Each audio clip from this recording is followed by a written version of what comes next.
Ok, entonces ahora sí podemos comenzar. Vamos a iniciar el webinar del día de hoy. Mi nombre es Marco Estacio, soy el representante de Cablix para Latinoamérica, para toda la región de América. El día de hoy voy a ser su anfitrión y también su expositor en el webinar que vamos a tener. Quiero que sepan antes de iniciar que el webinar va a ser grabado y vamos a compartirles el enlace para que ustedes puedan luego revisarlo en YouTube o en las redes sociales en el cual esté colgado. Y si tienen preguntas sobre el tema que estamos viendo hoy, sobre el tópico que vamos a estar viendo hoy, si tienen alguna pregunta, pues se la pueden ustedes escribir en el chat. Y nosotros pues vamos a ir evacuando esas preguntas a medida de que vayamos avanzando en la conversación o al final del webinar, ¿verdad? Entonces, si tienen una pregunta, la pueden dejar ahí en el chat y nosotros luego, en la verdad posible, vamos a tratar de responderlo en tiempo y en forma. Ok, entonces eso es lo que quería comentarles antes de comenzar. Y también las personas que no conozcan Cablix, que no sepan o que conozcan Cablix, pero que no entiendan bien el giro del negocio de Cablix, que quisieran saber un poco más, pues siempre me gusta a mí comenzar presentando la marca. Ok, voy a quitar mi video para optimizar recursos, por si acaso alguno tenga algún problema con la señal. Entonces vamos a tener mejores recursos para compartir. Ok, entonces lo primero que yo quería decirles es que es Cablix. Bueno, Cablix es un fabricante de productos de telecomunicaciones. Eso es lo que nosotros somos. Nosotros no somos comercializadores de productos de telecomunicaciones, pero comercializamos los productos por medio de nuestros mayoristas. En este caso, ustedes fueron invitados a este webinar por Fortnite Networking, que es el máster mayorista para toda la región.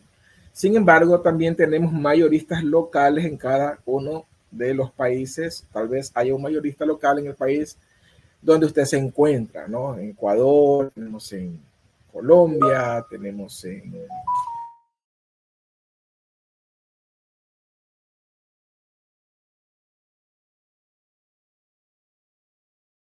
en fin, ¿verdad? México, por nombrarles algunos países. Pero nuestros productos, los productos de fábrica, nosotros fabricamos los productos, son en China y son en India. Es ahí donde nosotros los fabricamos. Tenemos 2 fábricas localizadas en esos lugares, o geográficamente en estos países, y también estos productos o nuestros productos podrían tener diferentes tipos de requisitos técnicos.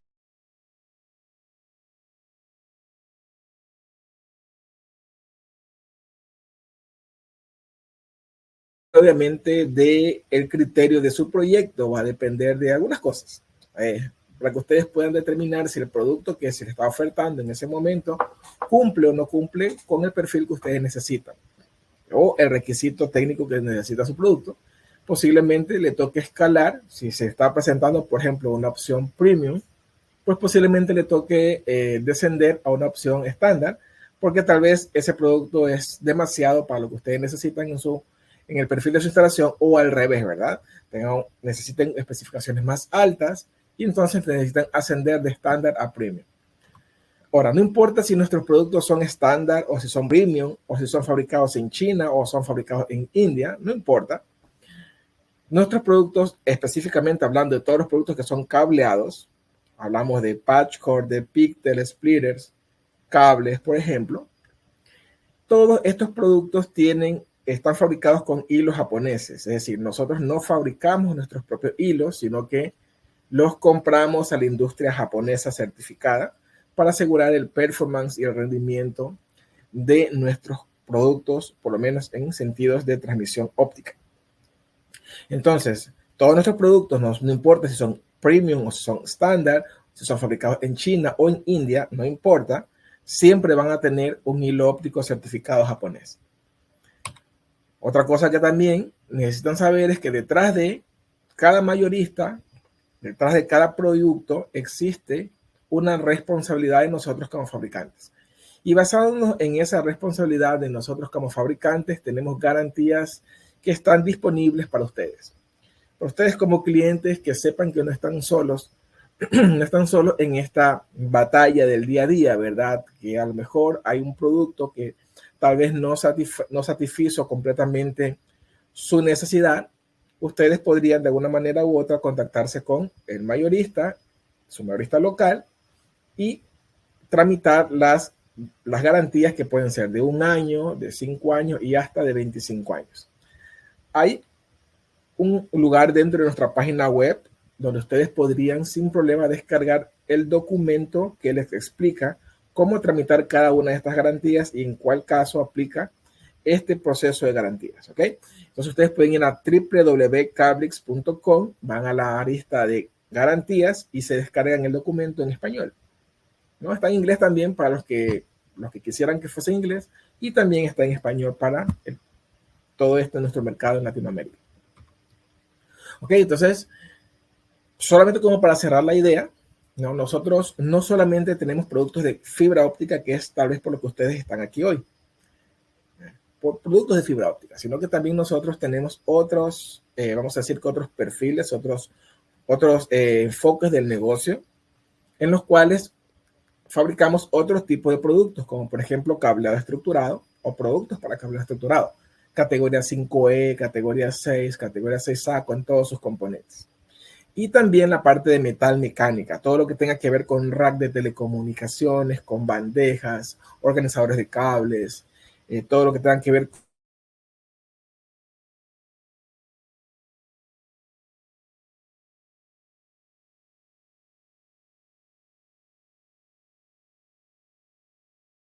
también tenemos presencia en varios países. Esa presencia en varios países nos va a permitir a nosotros tener también un concepto un poco más grande, un poco más general de cómo el mercado se está manejando o se está moviendo, en qué sentido se está moviendo el mercado en Latinoamérica. Entonces, nos permite también a nosotros ofrecerle un producto innovado, o sea, un producto que tenga vanguardia, un producto que esté un poco más moderno, que apunta hacia donde la tecnología nos está llevando, dependiendo obviamente del movimiento general del mercado en Latinoamérica. Ok, habiendo dicho eso, ya un poco más para que ustedes entiendan lo que era Cablix, pues ya podemos entrar en materia, que es básicamente por lo cual ustedes están hoy aquí.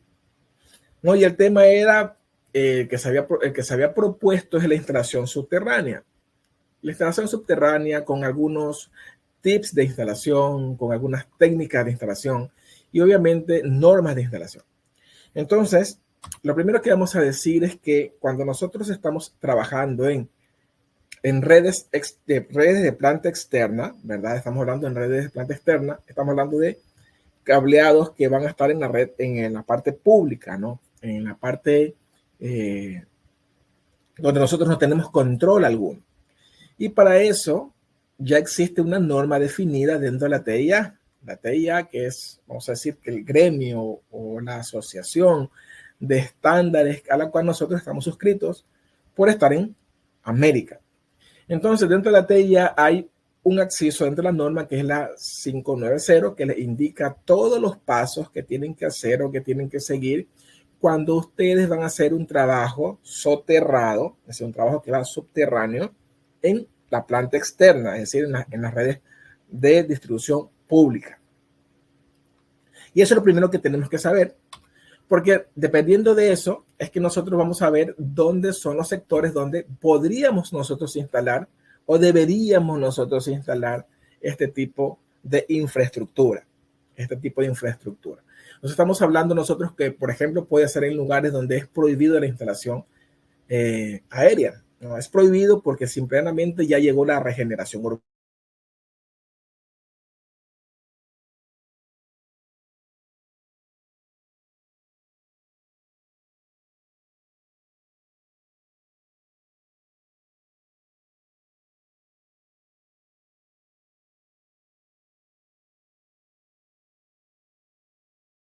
Estructura, sin embargo, es una instalación mucho más segura.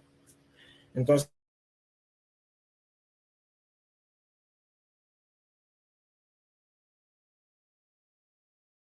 estamos hablando de ya no cableado, perdón, ya no cableado de planta externa como tal, pero sí pudiera ser un cableado que sea en un campus. Me estoy refiriendo a un campus industrial, un campus hospitalario, universitario, en el cual ya no es público, es decir, no es planta externa, es planta interna, pero aún así es un espacio geográficamente hablando, en zona, en área, lo suficientemente grande para que yo pueda aplicar las mismas técnicas de planta externa. Y me estoy refiriendo a incluso a estas nuevas.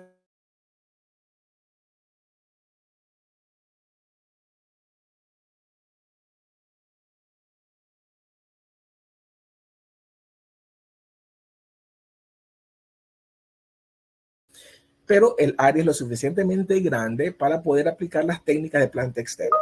¿Okay? En esos casos específicos, sí, en esos casos específicos yo podría utilizar la técnica de soterrado. Entonces, ¿cuál sería el objetivo? ¿Cuál sería el objetivo que me llevaría a mí a una instalación soterrada?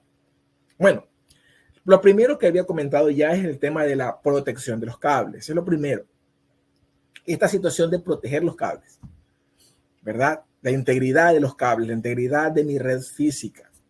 ¿No? Lo voy a poner en ductos, lo voy a poner en pozos de revisión, en bóvedas, en fin.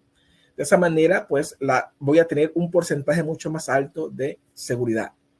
Sin embargo, no es completamente seguro, pero existe un porcentaje mucho más alto que los cables que están aéreos. Y también protegerla, es decir, proteger los cables del tema que yo no controlo en la planta externa.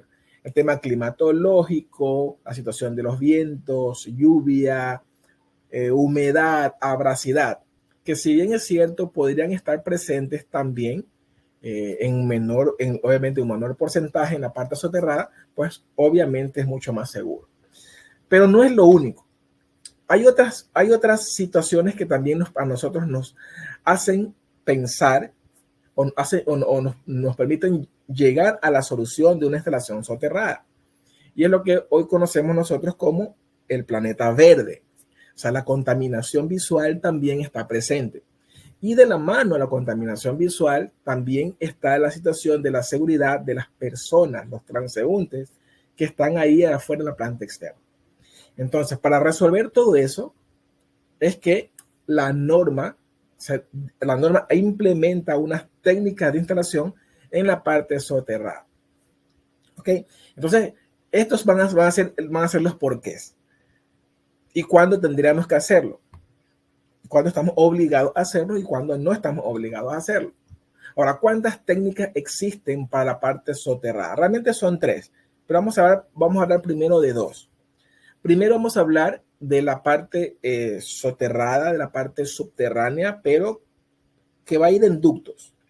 Es decir, yo voy a hacer una zanja y esa zanja va a alojar a un ducto, el cual va a alojar o va a contener los cables de fibra óptica.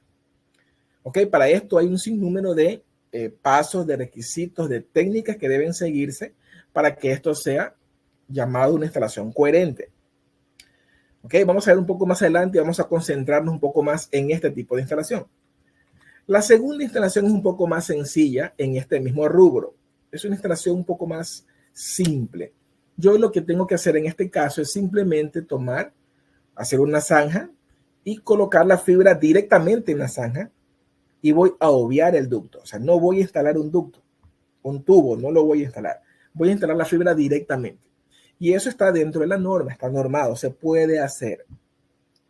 Hay ciertas restricciones para ciertos sistemas que no podrían instalarse bajo esta técnica, pero es una técnica viable para instalar enlaces de fibra óptica.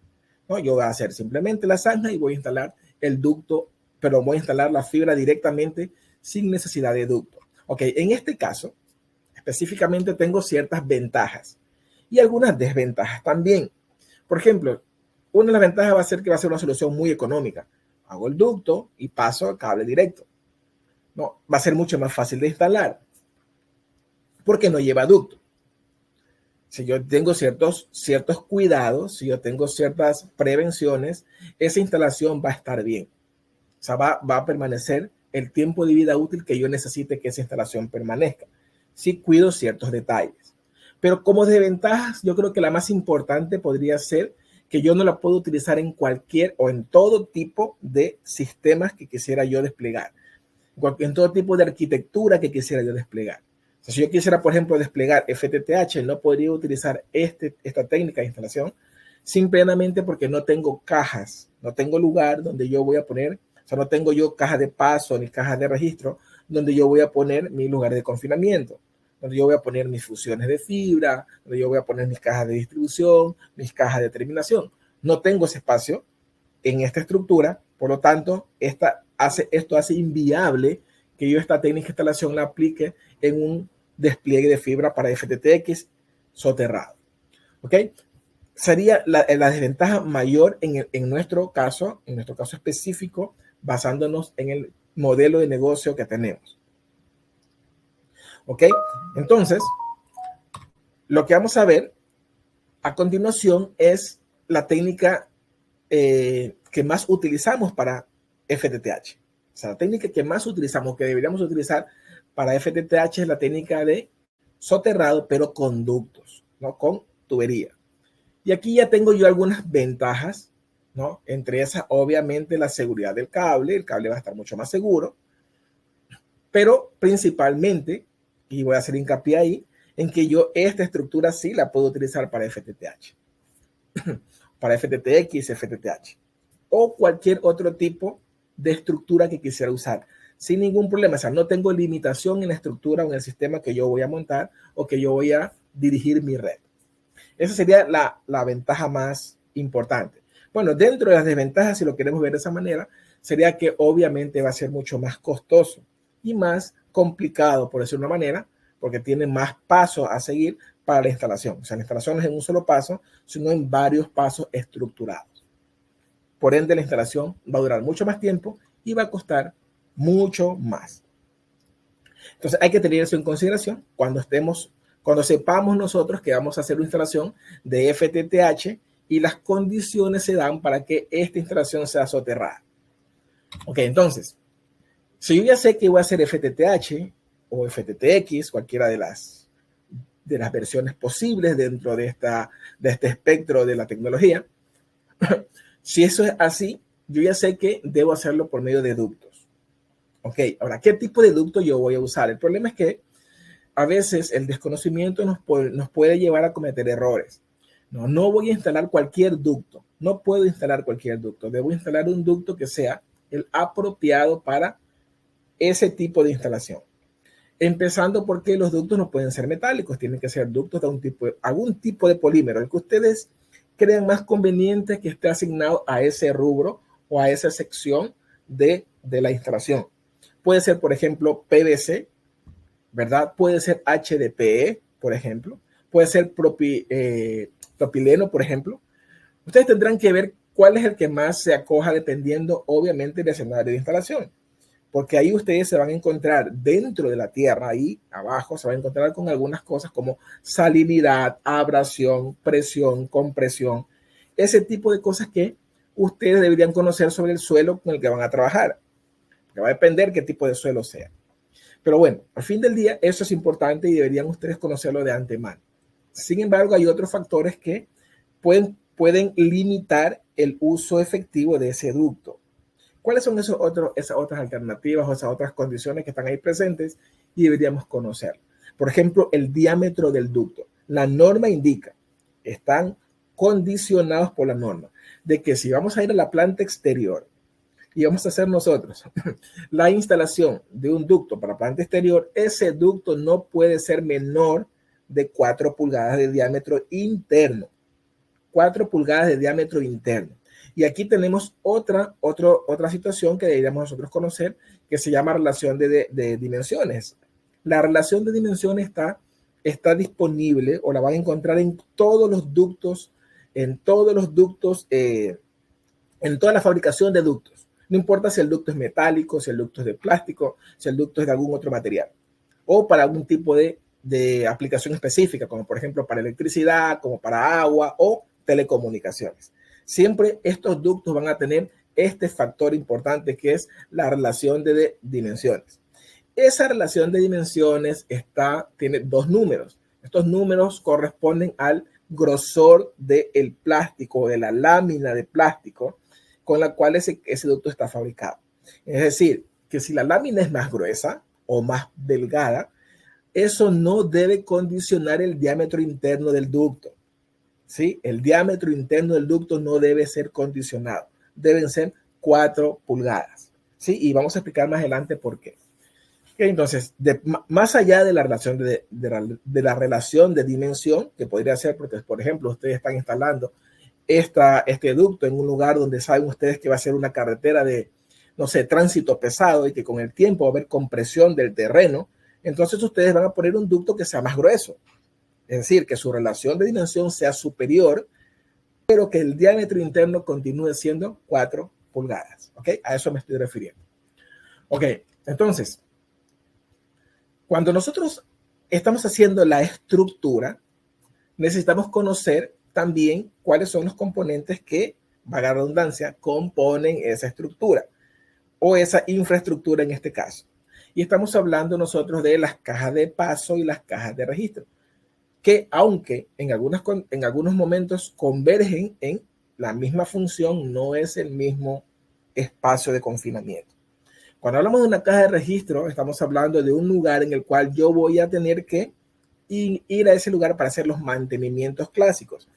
No mantenimiento, no me estoy refiriendo al mantenimiento de limpieza de la estructura, sino me estoy refiriendo al mantenimiento de la red, donde yo voy a ir y voy a hacer mantenimiento a mis cajas de paso, donde yo voy a ir y voy a hacer mantenimiento a mis cajas de distribución, a mis cajas de derivación. A eso me estoy refiriendo. Entonces, esas cajas son lo suficientemente grandes para que un técnico quepa dentro de ella y pueda hacer su trabajo de forma vamos a decir, rápida y sencilla. Entonces va a tener ciertas dimensiones. Es una caja que va a tener cierta profundidad y debe tener ciertas dimensiones de ancho y de largo para que alguien quepa ahí y pueda hacer el trabajo. Adicionalmente, ahí vamos a dar las reservas de los cables. Sí, las reservas de los cables van a tener diámetros a veces de 50 centímetros, a veces de 70, de 90, de 1 metro. Entonces, hay que pensar en que estos lugares son lugares de confinamiento, pero que sirven para los futuros mantenimientos. Ahora, una caja de paso es otra cosa. Una caja de paso es simplemente para ayudarnos a el despliegue, ayudarnos a la instalación. Y las cajas de paso son más pequeñas. Esta caja de paso sí podría ser sin problema alguno, tal vez de 60 por 60, ¿verdad? Hasta más pequeñas, dependiendo obviamente de lo que yo vaya a usar. Y de profundidad podrían ser de incluso 45 a 30 de 45 centímetros de profundidad. No, disculpe, 45 centímetros de ancho por 45 centímetros de ancho, que serían las más pequeñas posible. Profundidad tendrían que ser mínimo 60 centímetros. Pero estas cajas se las va a instalar cada 30 metros una de la otra, porque simplemente van a servir para la instalación. O sea, por norma, ustedes revisan la norma dice que una caja de paso debe estar distanciada, equidistante una de la otra, a no más de 30 centímetros, no más de 30 metros, porque va a servir para la instalación. Ahora, ¿una caja de registro puede servir como una caja de paso? La respuesta es sí. Es decir, yo puedo poner una caja de registro y utilizarla como una caja de paso, pero yo no puedo utilizar una caja de paso como una caja de registro. Ahora, esto es bastante interesante porque tiene que ver con la disposición de los ductos, con la disponibilidad del ducto y tiene que ver con el mantenimiento incluso de la infraestructura que va a estar dentro de esos ductos. Entonces la norma dice que un ducto, una vez que está instalado, no puede estar dopado, o sea, no puede estar lleno más de 40% de ese ducto, no más de 40% de ese ducto. Y el 60% del ducto debe estar libre.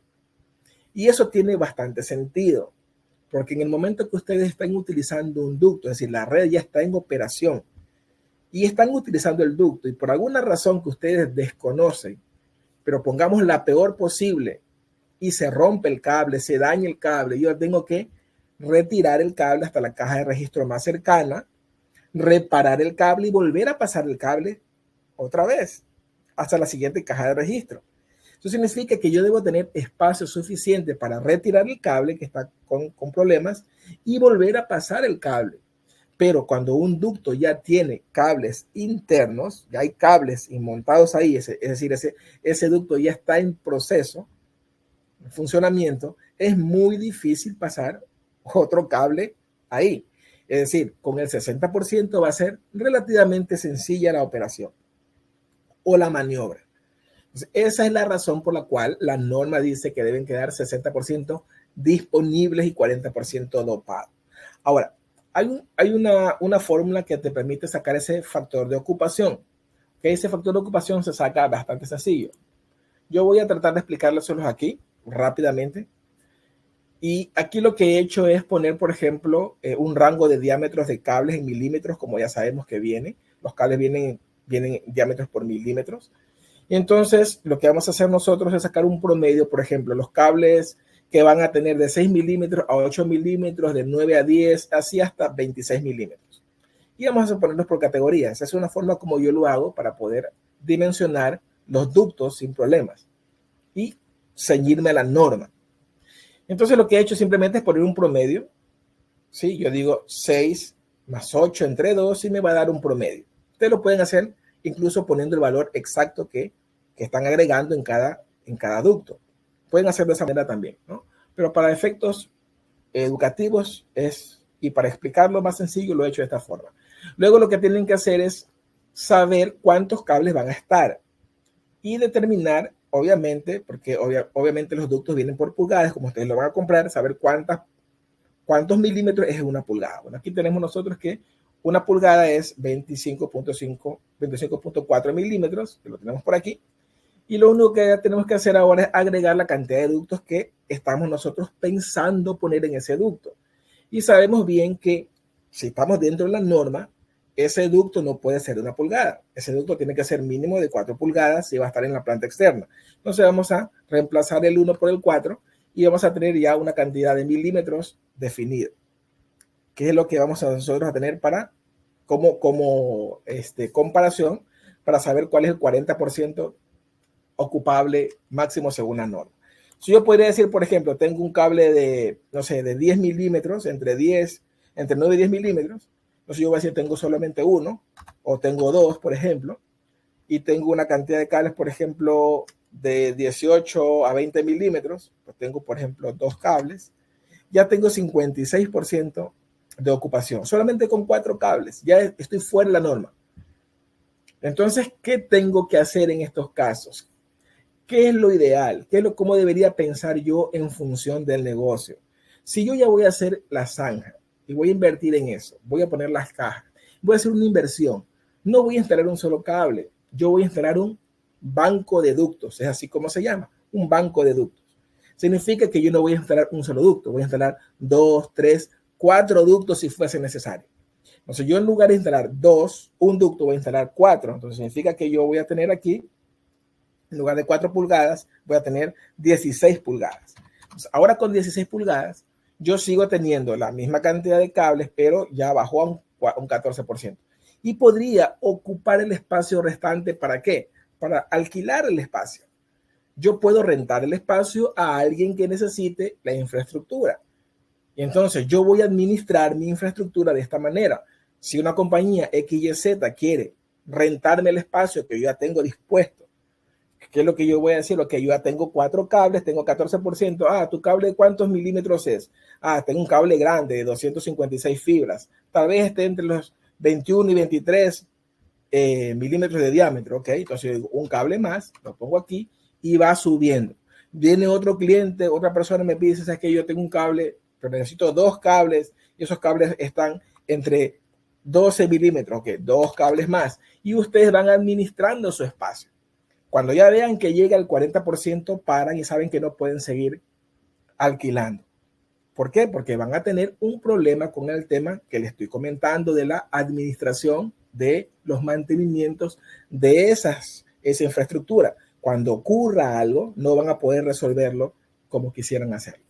Entonces, es así como realmente nosotros manejamos el negocio. Y para eso es necesario conocer esto, conocer el tema del concepto de banco de ductos. Yo no voy a poner un solo ducto, no, ya sé que voy a tener que hacer la zanja y tengo que pagar por eso. Tengo que hacer las cajas y tengo que pagar por eso. Pues entonces, en lugar de poner un tubo, un solo ducto, instalo 2, 3, 4 ductos sin problemas. ¿Ok? Esa sería la idea. Ahora, ¿qué ocurre cuando yo soy novato, verdad? Y no tengo bien clara la situación. Yo debo saber que cuando yo voy a hacer la zanja, debo darme cuenta que tal vez no sea el único que haya tenido la misma idea. Tal vez ya ahí abajo haya otras cosas, como por ejemplo tuberías de agua, de gas o eléctricas. Incluso de telecomunicaciones mismo de algún otro proveedor. Entonces yo debo asegurarme primero que ahí abajo no haya nada. Hay algunas formas de hacerlo, algunas técnicas para hacerlo. ¿Okay? Tendrían que revisar cuál es la mejor forma de hacerlo, pero hay algunas formas de hacerlo. Pero tienes que revisar sí o sí. Y luego, una vez que ya te has dado cuenta que ahí debajo no hay nada, pues ahí sí podrías ya ejecutar la obra. Esa obra tendría que tener mínimo estos requerimientos, son requerimientos mínimos. Entonces, la zanja no debería ser, o sea, el ducto no debería estar por menos de 60 centímetros de profundidad del piso. O sea, el suelo no debería tener menos. Y ahí debería tener también una situación de, vamos a decir que de identificación de ducto, ¿sí? Que vamos a ver un poquito más adelante, cómo se identifica el ducto, pero debe haber algo que identifique el ducto. Anteriormente se utilizaban otras técnicas como por ejemplo poner arcilla de color naranja o de color rojo, que va a estar más o menos a unos 45 centímetros del piso, para que si alguien está haciendo un trabajo parecido al nuestro, cuando esté cavando, pues se dé cuenta que ahí hay algo raro porque hay un color extraño en la tierra y se detenga. Es una buena opción, sí, pero se degrada con el tiempo. Recuerden que llueve, que hay ciertos cambios químicos incluso en la tierra, que podría hacer que eso se degrade con el tiempo y pues simplemente ya no funcione como debería funcionar. Entonces, esa técnica se usa, sí, pero no es tan eficiente como estas otras que deberían utilizarse según la norma. La norma te dice que tienes que poner hitos. Sí, tienen que ir sí o sí. Yo sé que en Latinoamérica no son muy comunes, pero se deben utilizar estos hitos que te indican que ahí debajo hay algo instalado.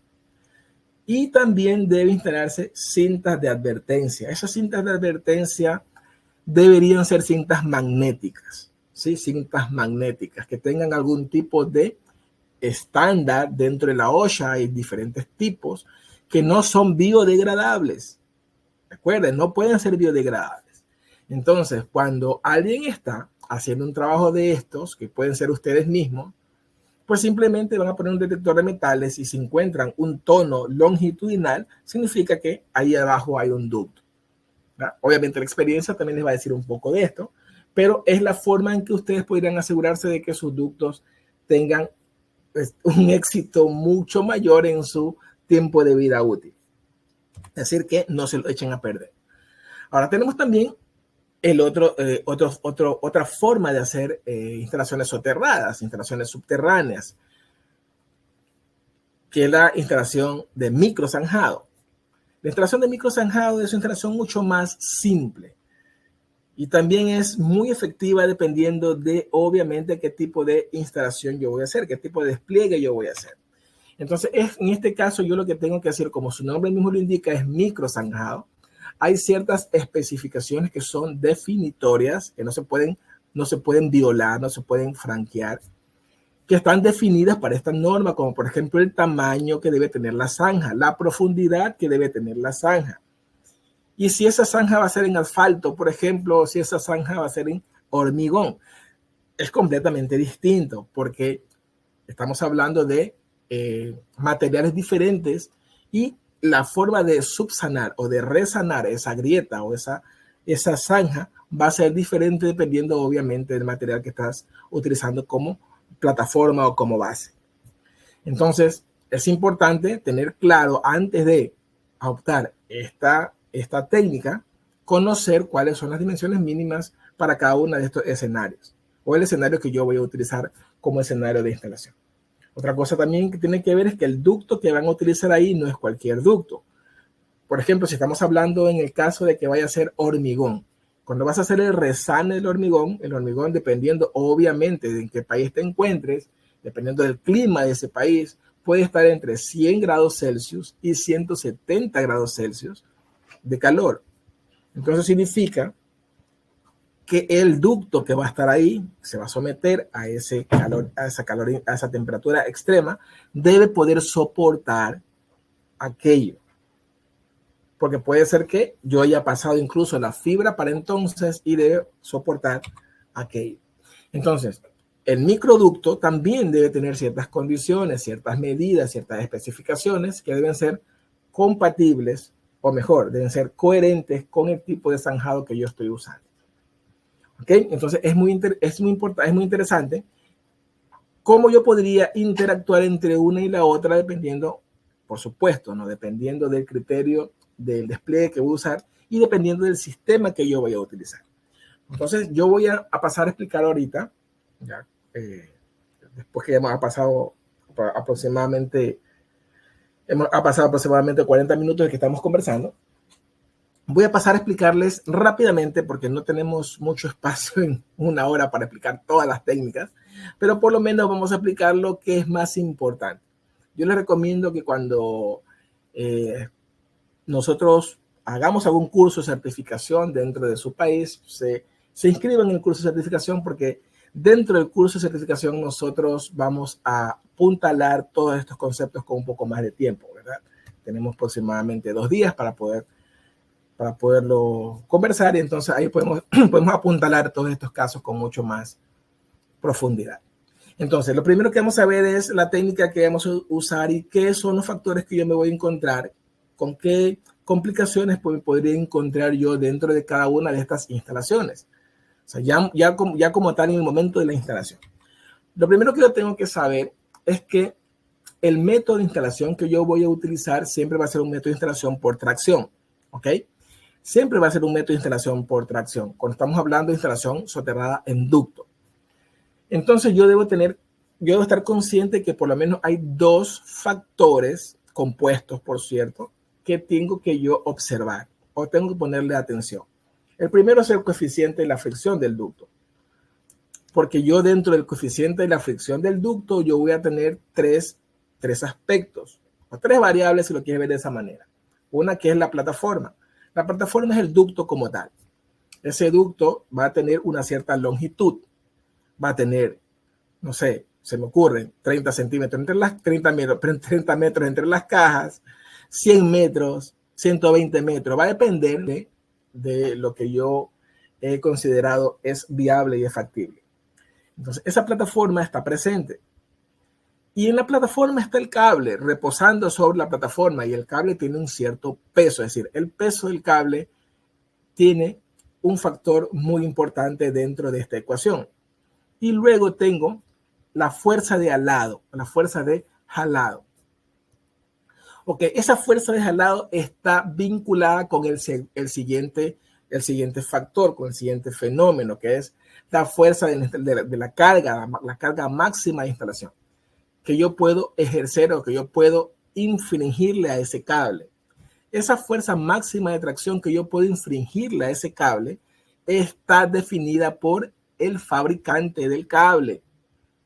El fabricante del cable te va a decir cuál es la fuerza máxima de tracción, que también nosotros le llamamos MET, ¿no? La máxima tracción permitida del cable. Entonces, esa máxima tracción permitida del cable va a estar condicionada por la plataforma y por el peso del cable. Es decir, por la longitud que yo voy a poner en esa plataforma y por el peso del cable. En otras palabras, cuando yo voy a programar la instalación de un cable en ducto, tuve que haber hecho previo un cálculo. Yo sé que nadie lo hace, pero por esa razón es que luego tienen redes atenuadas. Tienen problemas de atenuación en las redes porque le han infringido una carga de tracción superior a la que el cable está capacitada o diseñado para soportar. Entonces, hay un concepto que se llama un concepto de window, un concepto de ventana. Esa ventana es la que yo debo planificar en mi mente para saber dónde yo voy a imprimir el punto de tracción.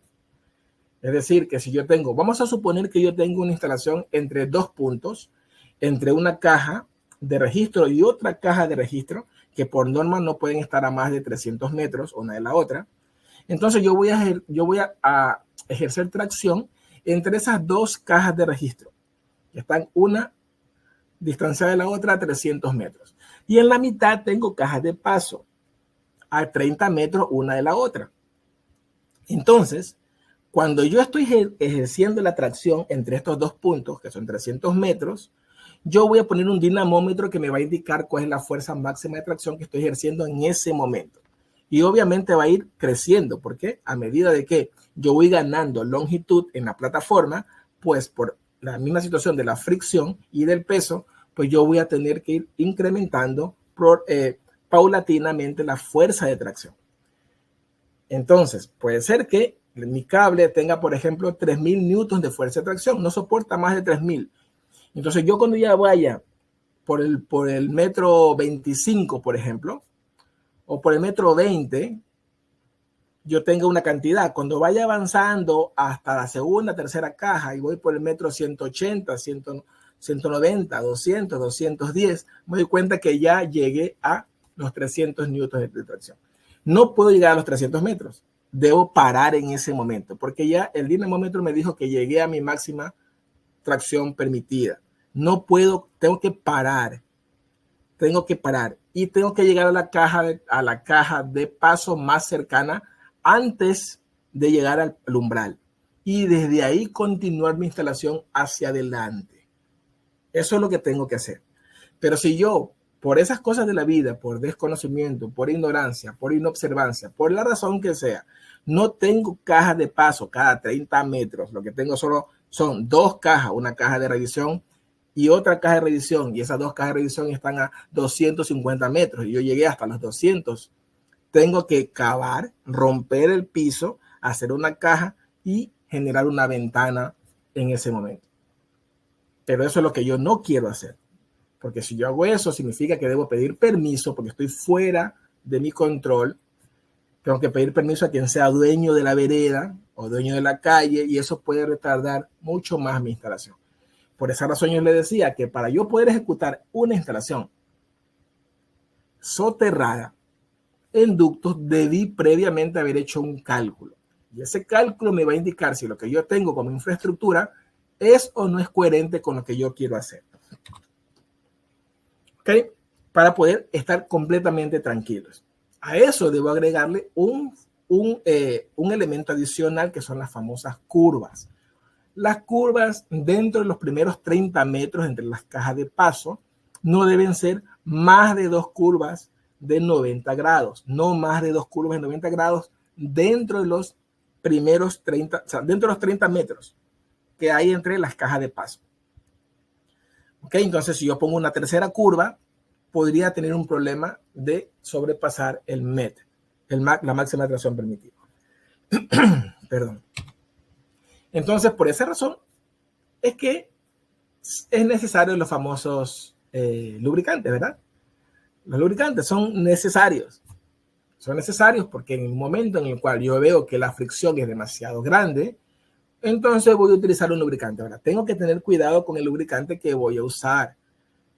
El tiempo de vida útil de la red debe ser de 20 a 30 años. Ese es el tiempo de vida útil según la norma. Pero cuando yo utilizo lubricantes que no son amigables, ¿sí? Que no son amigables con la chaqueta, con la piel de mi cable, entonces yo estoy degradando el tiempo de vida útil de ese componente. Y lo que puede pasar es que un cable que me va a durar 15, 20 años, ya no me va a durar ese tiempo, me va a durar mucho menos. Y yo voy a tener que hacer un recambio solamente porque utilicé el aditivo o utilicé el lubricante incorrecto. Tienen que revisar que ese lubricante sea amigable con la chaqueta de su cable, que puede ser de diferentes tipos. Ya sabemos que puede ser HDPE, puede ser incluso PVC o algún tipo de polímero con el cual esa chaqueta estaba fabricada. Ahora, ¿cómo yo voy a hacer la instalación? Bueno, es sencillo, ¿verdad? En este caso simplemente pongo un pescador o una sonda, paso la sonda entre las cajas y comienzo a alar mecánicamente. Esa tracción mecánica puede ser, como ven ustedes aquí en la pantalla, manual, o puede ser con algún tipo de cablestantes, algún tipo de maquinaria. Eso va a depender de sus recursos. Pero en ambos casos no pueden exceder los 300 metros, que son donde yo tengo ubicadas las cajas de registro. Entonces, entre cajas de registro como máximo, si todo está bien, si todo hay el espacio suficiente, si está bien lubricado, si cumple con los cálculos que yo ya he definido anteriormente, pues entonces yo voy a hacer un punto de lado cada 300 metros como máximo, y yo voy a tener voy a decir que una producción de la velocidad de la instalación de aproximadamente 10 metros cada minuto. 10 metros cada minuto. En el caso de soplado, ¿sí? En el caso de microzanjado se utiliza la técnica de soplado. Y aquí se utiliza, quieras o no quieras, maquinarias, que básicamente es, como el ducto es tan pequeño, pues yo lo que voy a hacer es agregar aire, hacer un túnel de aire. La fibra es pequeña, pesa muy poco. Entonces, por empuje de aire, ¿no? Por presión de aire, yo voy a pasar el cable de un punto a otro. Aquí en este caso, yo puedo tener, dependiendo obviamente de lo que esté haciendo, yo podría tener instalaciones de 1500, o sea, 1,5 kilómetros a 3 kilómetros en una sola corrida, en una sola tirada, y yo voy a tener sin problema alguno producciones, es decir, velocidad de instalación de 120 metros por cada minuto. O sea que es mucho, mucho más rápido. Pero hay ciertas limitaciones que no voy a nombrar ahora por efectos del tiempo, y no estamos hablando de sistemas como tal, sino estamos hablando de técnica de instalación. Entonces ahí tienen ustedes la técnica de soplado, que yo tengo dos técnicos prácticamente, y la técnica de jalado,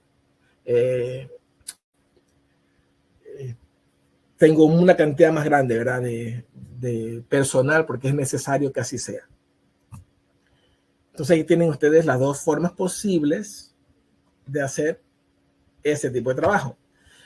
Solamente a medida de recomendación, y esto no es para que nos enfoquemos en el tipo de cable.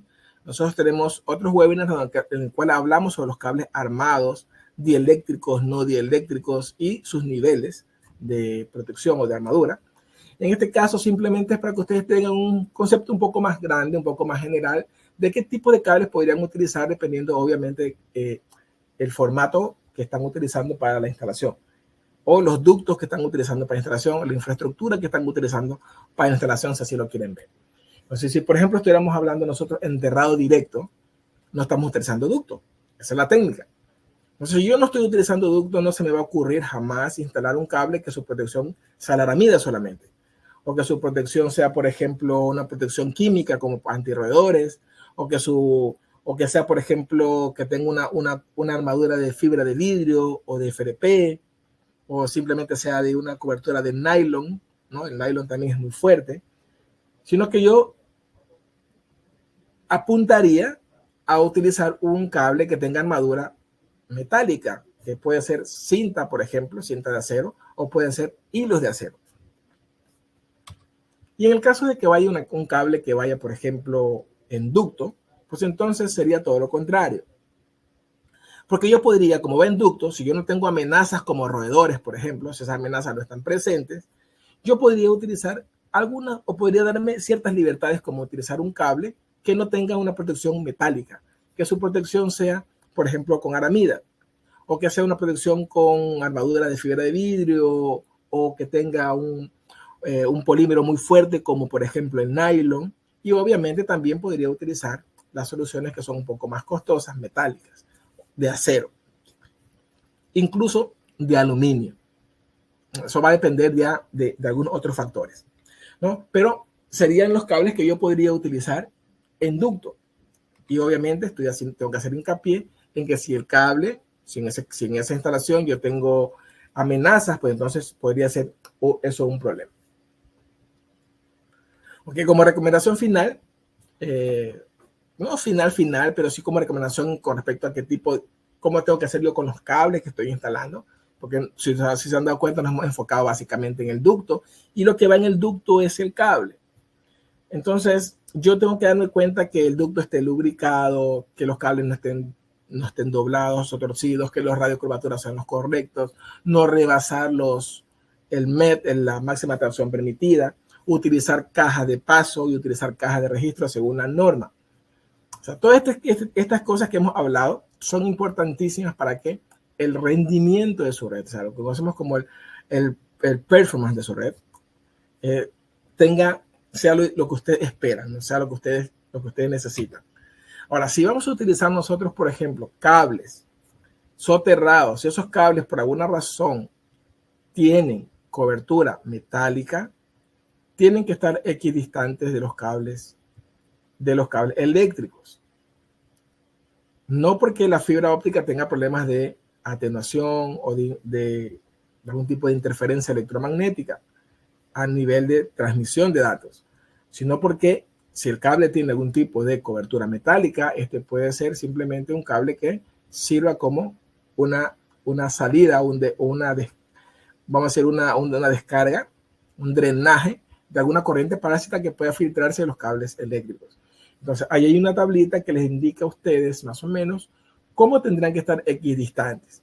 Si bien es cierto, la norma indica que los cables de telecomunicaciones tienen que estar en un ducto separado de los cables eléctricos. Eso es lo que dice la norma.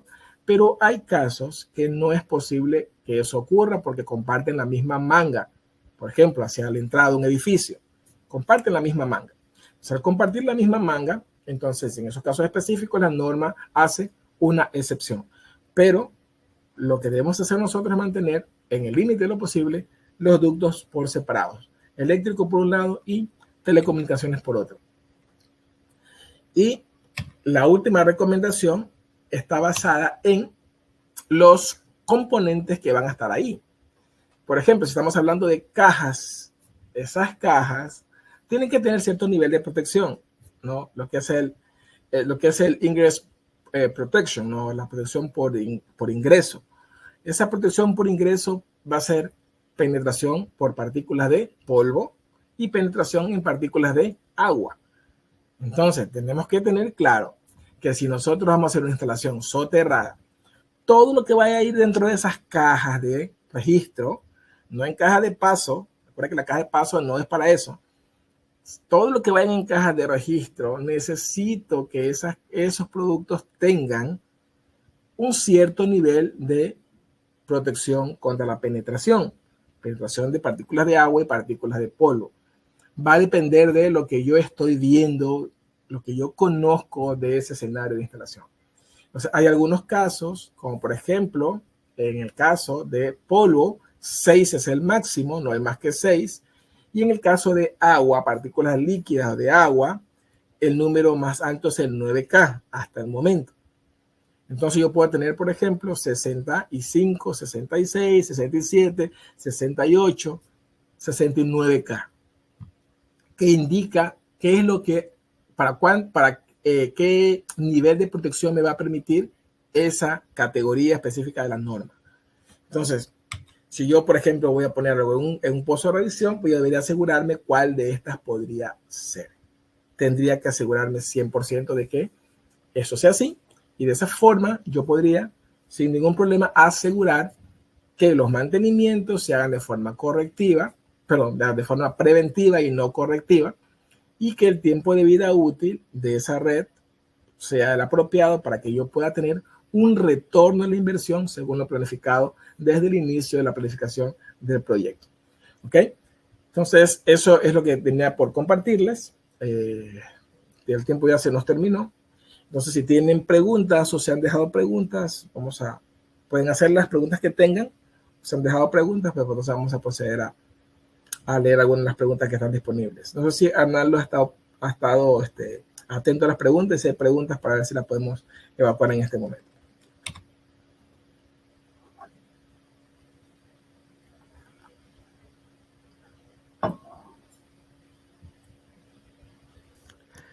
Sí, Jesús Contreras consulta, que es un excelente webinar el día de hoy y quiere saber si este material puede ser compartido en PDF. Bueno, nosotros no tenemos por política eso, es un tema ya más bien del corporativo. Lo que hacemos nosotros es poner este webinar grabado disponible para que ustedes lo puedan descargar de la red y tenerlo para ustedes y tomar la información que necesiten de ahí. Ok, si no hay preguntas, entonces es todo. Entiendo que la mayoría quedó lo suficientemente claro. Tal vez por ahí vamos a dar un par de segundos si alguien más necesita preguntar algo. Mientras nosotros estamos dando solamente los últimos recomendaciones. Recuerden que bueno, el webinar va a estar grabado. Recuerden visitar la página de Cablix, www.cablix.com. También sepan que si necesitan algún tipo de soporte técnico para sus proyectos, como por ejemplo planificación de un proyecto, diagramación de un proyecto, ustedes tienen por ahí algún problemita conceptual que quisieran resolver, pues entonces pónganse en contacto con su mayorista primero, con su mayorista, y junto con el mayorista vamos a darles el soporte que ustedes necesitan, ¿no? Vamos a hacer una reunión como esta, tal vez, conversamos sobre el proyecto y podemos darle algunas luces, algunos directrices que puedan ayudarle a llevar su proyecto en tiempo y en forma, ¿no? Eso está disponible para ustedes como clientes, así que siéntanse en la libertad de solicitar el servicio cuando ustedes lo crean conveniente. ¿Ok? No sé si hay preguntas, creo que no. Sí, aquí hay una pregunta de Rafael, donde pregunta, ¿en dónde entraría la etapa de amplificación de señal? Buena pregunta. Para el tema de FTTH no se aplica amplificación de señal, hay que dejarlo claro. Para FTTH, no FTTX, sino FTTH. Pero si yo voy a hacer enlaces, por ejemplo, entre dos ciudades o entre lugares donde yo estoy superado en distancia entre los puntos que la potencia que me ofrecen los equipos, entonces yo puedo repetir la señal, que es una cosa, y amplificar la señal, que es otra cosa, ¿no? Podría hacerlo y tendría que hacerlo. Si es soterrado, obviamente lo voy a hacer dentro de una caja de registro, pero no hay un lugar específico, ¿no? El lugar específico te lo va a dar la tecnología que estás usando. Si te dice que son, por ejemplo, para 120 kilómetros y tienes 200, entonces vas a tener que poner la estructura suficiente a los 120 kilómetros que llega el equipo como potencia y repetir la señal, si fuese el caso, o amplificar la señal si fuese el caso, depende de lo que quieras hacer. Pero esa sería la respuesta. Pero ya digo, en FTTH no es aplicable, se aplica así en FTTX, en enlaces punto a punto básicamente. Ok, entonces si no hay más preguntas, los dejo, les doy gracias por su tiempo, espero tenerlos en la audiencia en un segundo webinar, ¿no? Muchas gracias por su tiempo y hasta luego.